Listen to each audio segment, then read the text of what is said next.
जरूरी बहा तू बज के दूरी, जरूरी बहा,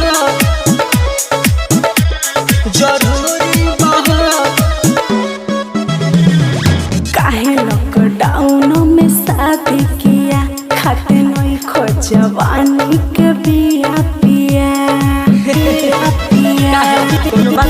अरे हो काहे लॉकडाउन में शादी किया, खाते नहीं खो जवानी के बिया पिया। सुनो रानी अभी बहुत मजबूरी बहा, सुनो रानी अभी बहुत मजबूरी बहा। अच्छा अभी 2 गज के दूरी जरूरी बहा, अभी 2 गज के दूरी जरूरी बहा,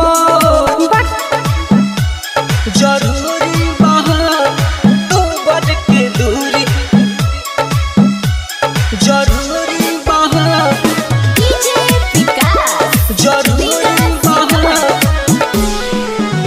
हमरा तनिको कोरोना से डर नइखे, मजा लूट कमर इया बर नइखे।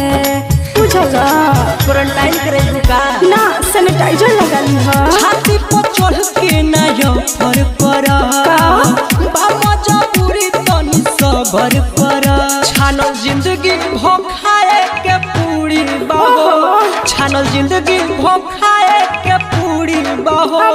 अभी 2 गज के दूरी जरूरी बहो, अभी 2 गज के दूरी जरूरी बहो, जरूरी बहा 2 गज के दूरी जरूरी बहा, जरूरी बहा। ए नंदलाल नायक नालायक बड़, परसल बा खाना न खायत बड़। अरे काहे न खा सबर करा बतिया हमार तू मानो रानी ना तो मुँह के सवा को दी पानी पानी। अच्छा। मानल से खर के बतिया जरूरी बहो, मानल गौतम के बतिया जरूरी बहो। अभी 2 गज के दूरी जरूरी बहो, अभी 2 गज के दूरी जरूरी बहो। काहे लॉकडाउन में शादी किया, खाते नहीं खो जवानी के बिया पिया। सुनो रानी अभी बहुत मजबूरी बहा, सुनो रानी अभी बहुत मजबूरी बहा। अच्छा अभी 2 गज के दूरी जरूरी बहा, अभी 2 गज के दूरी जरूरी बहा। अरे ना हो। Recording studio Mohammadpur.